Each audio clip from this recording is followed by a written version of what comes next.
जून महिन्याचा पहिला आठवडा उलटून गेला असला तरी जालना जिल्ह्यात मान्सूनच्या पावसाने हजेरी लावली नसल्यामुळे सध्या बळीराजा चिंतेत आहे। आणि दुसरीकडे आपण जर पाहिलं तर अशा पद्धतीने शेतकरी बांधवांच्या मशागती सुरू आहे। काही ठिकाणी मशागती या पूर्ण देखील झालेल्या आहे आणि लागवडीसाठी शेतकऱ्यांची शेती जी आहे ती सज्ज झाल्याचं चित्र खरं तर पाहायला मिळतंय।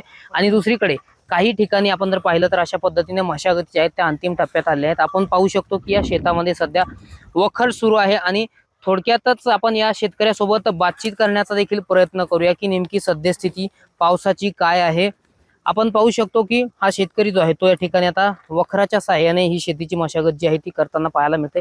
मला सांगा तुमचं नाव काय आणि किती एकर शेत आहे?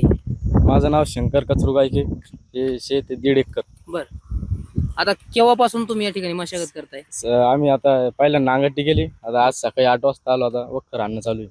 बर, आता जूनचा पहिला आठवडा गेला तरी पाऊस नाही आला। बर, आता त्याची मशागत आम्ही सुरू केलेली आहे। बर, आता लागवडीसाठी सज्ज आहे शेती। फक्त पावसाचीच प्रतीक्षा आता शेतकरी बांधवांना लागली। पावसाची वाट पाहणं चालू आहे आता। बर, आता यावेळेस हवामान विभागाने थोडा उशिराने पाऊस सांगितला, त्याचा काही परिणाम होईल असं वाटतं तुम्हाला? परिणाम तर काही वाटत नाही त्याचा। बर, थोडा आला तर आता इथं काही पाणी नाही आला तर जेव्हा पाऊस येईल तेव्हा आम्ही लागवड सुरू करणार इथं। बर, आता जमीन तुम्ही सज्ज करून ठेवली? हो, सज्ज करून ठेवलं आता, जेव्हा पाऊस पाणी येईल तेव्हा लावून देऊ आम्ही। बर, हो। आपण पाहू शकतो की जालना जिल्ह्यामध्ये सद्यस्थितीला ज्या मशागती आहेत त्या अंतिम टप्प्यात आलेल्या आहेत आणि काही ठिकाणी शेतकऱ्यांच्या शेतीच्या मशागती पूर्ण देखील झालेल्या आहे। मात्र सद्यस्थितीला शेतकरी बांधवांना पावसाची ओढ लागलेली आहे, त्यामुळे शेतकरी बांधवांनी आपल्या जमिनी ज्या आहेत त्या सद्यस्थितीला सज्ज करून ठेवलेल्या आहे। त्यामुळे पाऊस नेमका केव्हा येतो हीच प्रतीक्षा आता शेतकरी बांधवांना लागलेली आहे। आपण पाहू शकतो की सध्या नांगरणी, वखरणी आणि त्याचबरोबर ढेकळं फोडून या ठिकाणी मशागती देखील केल्या जात आहे। त्यामुळे पावसाची ओढ आता शेतकऱ्यांना लागलेली आहे। त्यामुळे नेमका आता पाऊस केव्हा पडतो, जून महिन्याचा पहिला आठवडा उलटून गेलेला आहे, त्यामुळे शेतकरी सध्या चिंतेत आहे।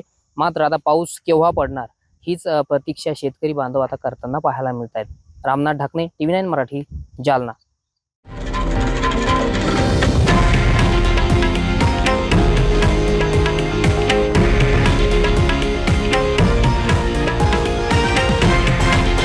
हे आहे देशातील नंबर 1 न्यूज नेटवर्क आणि आपण पाहत आहात TV9 मराठी, एकमेव।